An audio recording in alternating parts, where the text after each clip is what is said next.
काली और गोरी बहू की बेटी। मेघा रसोई में रोटी बना रही होती है। तभी अचानक उसे उल्टी आती है और वो तेजी से बाथरूम की तरफ भागती है। इतने में तवे पर रोटी जलने की महक से सुजाता किचन में कदम रखते ही कुड़कुड़ाती हुई कहती है, मेघा, अरे ओ मेघा, अरे ओ मरजानी, कहाँ मर गई? जी माँ जी। क्यों री कामचोर, ये तवे पर रोटी जलता छोड़कर कहाँ चली गई थी? अरे गैस क्या मुफ्त का आ रहा है जो बेफजूल खर्च कर रही है? पता नहीं मैंने तुझ जैसी काली कलूटी गरीब के घर की बेटी को अपने घर की बहू बनाया क्यों? अपनी सास की जली कटी बातें सुनकर बेचारी बहू की आंखों में आंसू भर जाते हैं और मेघा वहीं चक्कर खाकर बेहोश हो जाती है। ये देख अनिकेत मेघा को कमरे में ले जाता है और डॉक्टर घर आते हैं। बधाई हो सुजाता जी, मेघा प्रेग्नेंट है। और ये रही नताशा की रिपोर्ट। मैंने नताशा के जो टेस्ट किए थे उसका रिजल्ट आ गया है। नताशा भी प्रेग्नेंट है। बच्चे की बात सुनकर सुजाता अपनी गोरी बहू नताशा को गले से लगाकर उसे बधाई देती है। बधाई हो बहू, ये खुशखबरी सुनकर तूने तो अपनी सास को सोने की सीढ़ियां ही चढ़ा दी। अब से तुझे ज्यादा से ज्यादा आराम करना है और अपने खाने पीने का खूब अच्छे से ख्याल रखना है।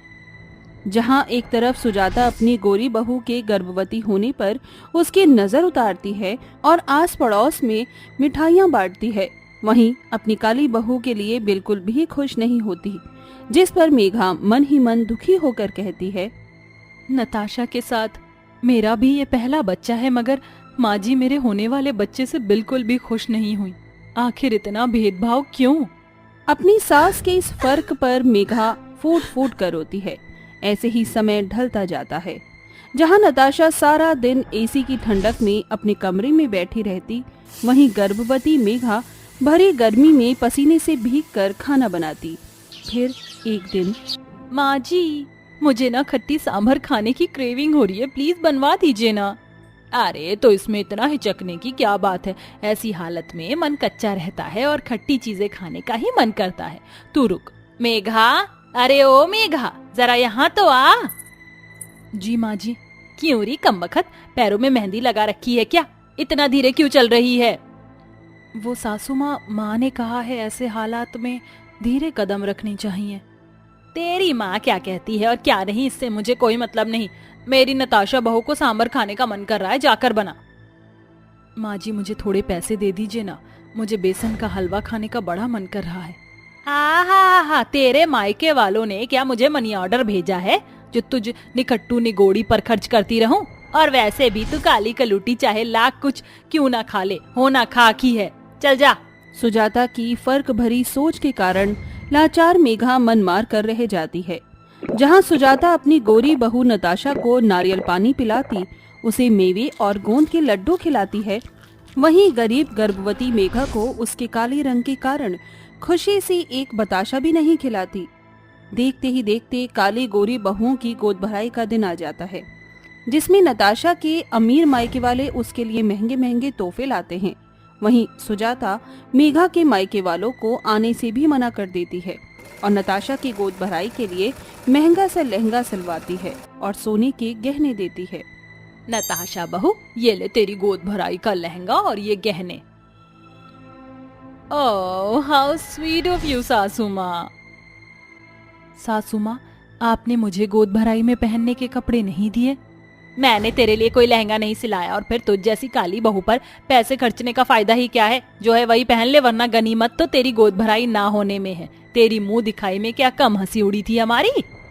अपनी सास को मेघा के काले रंग के लिए भला बुरा सुनाता देखकर नताशा बहुत खुश होती है। जिसके बाद गोरी और काली बहू की गोद भराई होती है, जिसमें सुजाता अपनी गोरी बहू को शगुन में सोने के सिक्के, मिठाइयाँ, गहने भी देती है। वहीं बेचारी काली बहू को उस बड़े दिन पर भी उसके रंग के लिए कोसती है, जिसे गोद भराई के जश्न में मेघा की उदास आंखों से आंसू छलक जाते हैं। 9 महीने पूरे होने के बाद दोनों बहुएं बेटियों को जन्म देती हैं। जहां मेघा को काली बेटी तो वहीं नताशा को गोरी बेटी पैदा होती है। मुबारक हो माता जी, आपके दोनों बहुओं को 2 प्यारी बेटियां हुई हैं। देखो मेघा, तुम मम्मी बन गई और मैं डैडी। अरे नताशा बहू, जरा देख कितनी प्यारी सी बेटी को जन्म दिया है तूने। व्हाट, मुझे बेटी हुई है। इसके कारण, सिर्फ इसके कारण मेरी फिटनेस और मेरा फिगर स्पॉइल हो गया और मेरी सिजेरियन डिलीवरी हुई है। ले जाइए इसे मेरे सामने से। बेटी को देखकर नताशा के अंदर की भड़ास एकदम से उसकी जुबान पर आ जाती है, जिसे सुजाता का मन खट्टा हो जाता है। यहाँ तक कि नताशा उस नन्ही सी बच्ची को दूध पिलाने से भी मना कर देती है, जिसके बाद मेघा उसे अपना दूध पिलाती है। 2 दिनों के बाद सुजाता गोरी काली बहुओं और उनकी बेटियों के साथ घर चली आती है। ढलते दिनों के साथ मेघा फिर से घर की जिम्मेदारी उठा लेती है। एक दिन नताशा अपने कमरे में बैठी हुई फोन चला रही होती है। वहीं उसकी नन्ही सी बेटी नित्या को रोता देखकर सुजाता गुस्से में बौखलाकर बोलती है, हद होती है नताशा बहू, कैसी माँ है तू। ये तेरी नन्ही सी बच्ची बिलखे जा रही है और तुझे ध्यान नहीं है। इसे दूध तो पिला दे। माफ करना माँ जी, मगर मैं इसे फीड करा के अपना फिगर खराब नहीं करना चाहती। वेल, आज मैं अपने मायके जा रही हूँ माँ से मिलने, तो अपनी सो कॉल्ड प्यारी सी पोती का ख्याल खुद रख लेना। हाँ। नताशा अपनी मॉडर्नपन का रौब झाड़कर पर्स उठाकर चली जाती है और सुजाता नित्या को गोदी में लेती है, मगर वो चुप नहीं होती। इतनी में मेघा कहती है, लाइए माँ जी, नित्या को मुझे दे दीजिए, आप थक गई होंगी। ऐसे ही दिन बीतता चला जाता है, मगर नताशा में कोई बदलाव नहीं आता। दिन गुजरते सालों के साथ नित्या और आराध्या बड़ी हो जाती हैं और उनका एडमिशन हो जाता है। माँ प्लीज मेरे बाल बना दो ना, आज मेरा स्कूल में फर्स्ट डे है। I said stop it नित्या, जब से पैदा हुई हो नाक में दम करके रख दिया है। कभी माँ जी मिच मिच करती हैं और बाकी टाइम मेरी ये नालायक बेटी सर खाती है। जा, नहीं बनाती मैं तेरे बाल, सोने दे मुझे। अपनी माँ नताशा की चिल्लाहट से डरकर नित्या रोते हुए सुजाता के पास आती है। क्या हुआ मेरी प्यारी सी पोती, क्यों रो रही है? दादी माँ ने मुझे आज भी डांटा। मुझे प्यार क्यों नहीं करती है, जबकि मेघा चाची आराध्या को कितना प्यार करती है। उसकी चोटी बनाती है, उसे लोरी सुनाती है, अच्छा अच्छा खाना भी खिलाती है, मगर मेरी मम्मी तो मुझे जरा भी प्यार नहीं करती। नित्या को ऐसे रोता देखकर आराध्या उसके आंसू पोंछती है। नित्या रो मत, चुप हो जाओ, मेरे साथ चलो, माँ तुम्हारे बाल बना देंगी। नन्ही सी आराध्या के अंदर मेघा के गुणों को देखकर सुजाता पहली बार खुशी से उसके सर पर हाथ फेरती है और मन में कहती है, मैंने इस घर की नींव को खुद ढाया है। अगर मैंने काले गोरे में फर्क ना किया होता तो शायद उस रोज नताशा बहू अपनी नन्ही सी बच्ची को अपनाने से ना ठुकराती, मगर अब मुझे अपनी गलती को सही करना होगा। उसी शाम सुजाता नताशा का सामान उसके सूटकेस में डालती है। What's wrong with you सासू माँ, आप मेरा सामान सूटकेस में क्यों पैक कर रही हैं? क्योंकि तू मायके जा रही है बहू, अपनी माँ के पास, वो भी हमेशा के लिए। मगर क्यों? क्योंकि जब तुझे इस घर से कोई मतलब ही नहीं तो तू यहाँ रहकर करेगी क्या? कभी सोचा है जब तेरा मन होता है तो तू अपने मायके अपनी माँ के पास तो मिलने चली जाती है, मगर तेरी उस नन्ही सी बेटी का क्या, जिसकी जुबान पर माँ माँ की रट रहती है?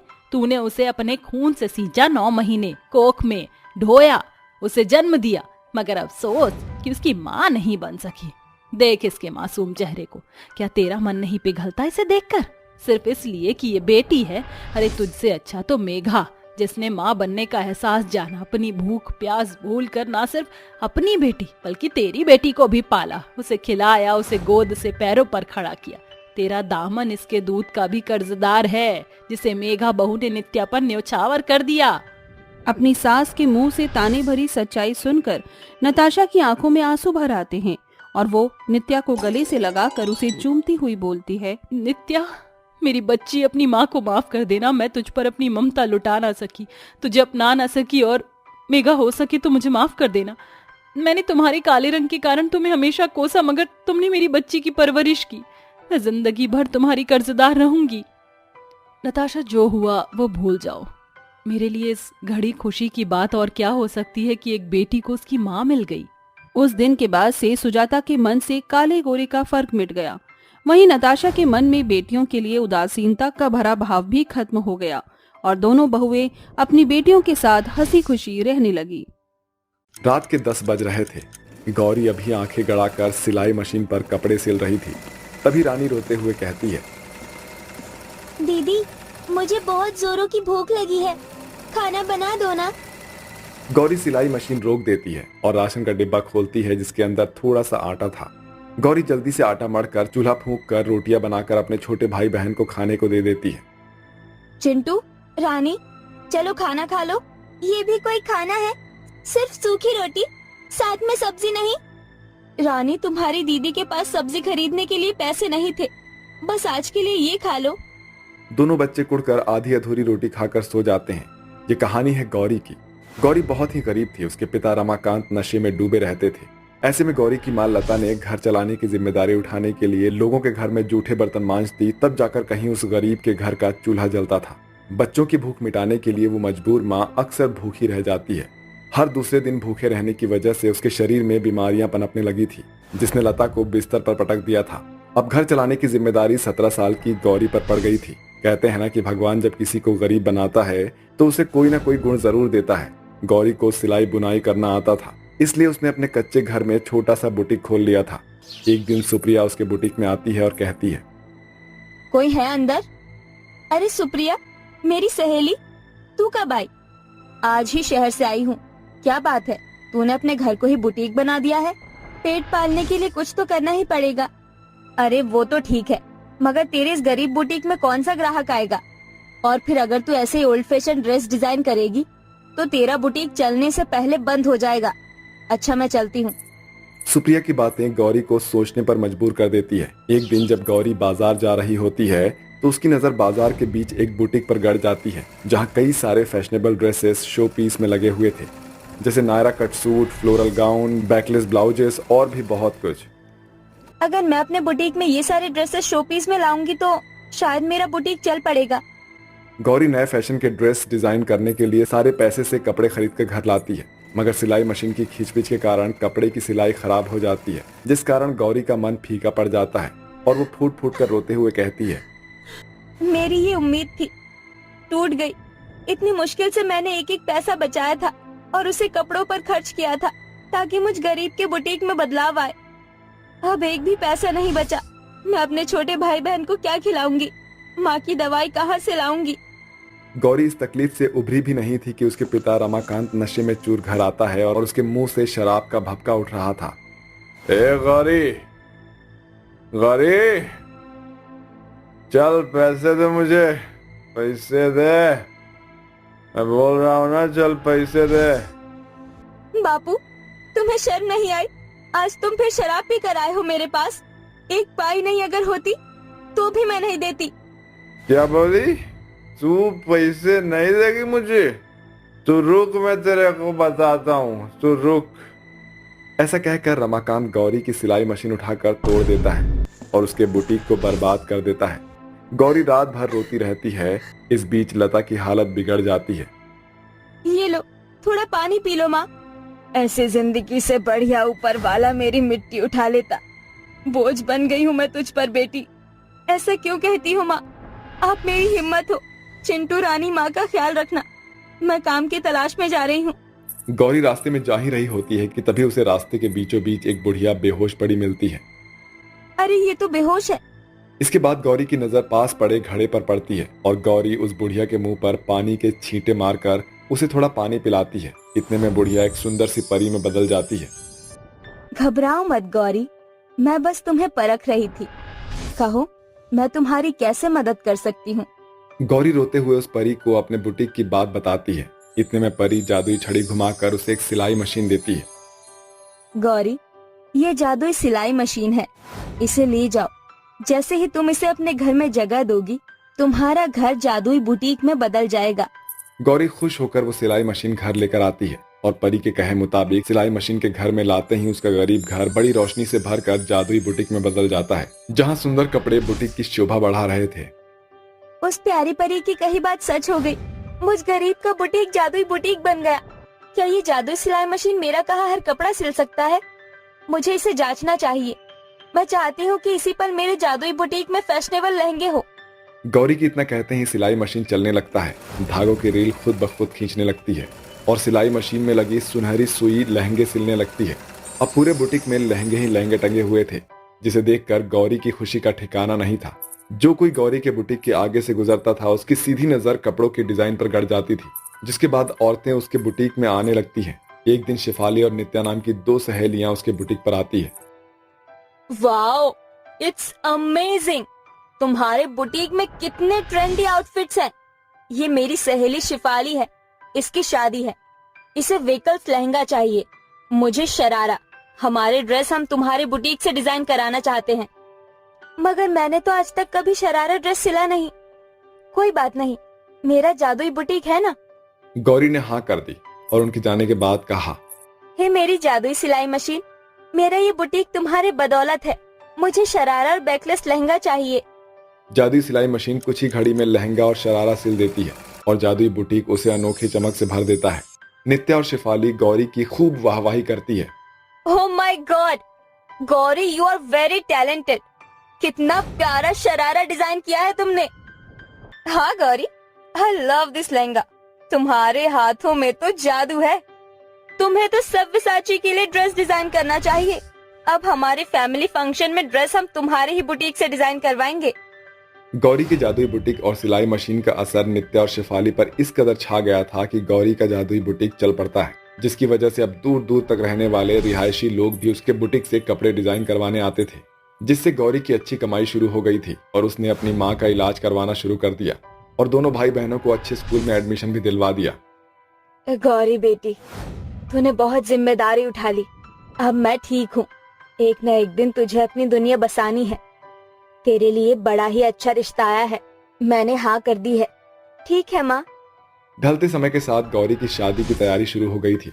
गौरी भरी आंखों से अपनी जादुई बुटीक को देखते हुए कहती है, मेरी जादुई बुटीक, मेरे मायके में मेरा आखिरी दिन है। मेरी शादी के लिए मुझे सुंदर सा लहंगा दो।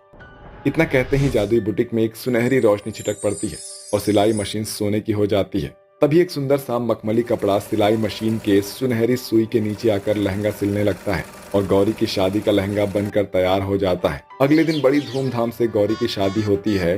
सभी की नजरें गौरी के लहंगे पर गड़ी हुई थी। ये सभी वही लोग थे जो कल तक गौरी की गरीबी और उसके बुटीक का मजाक बनाते थे।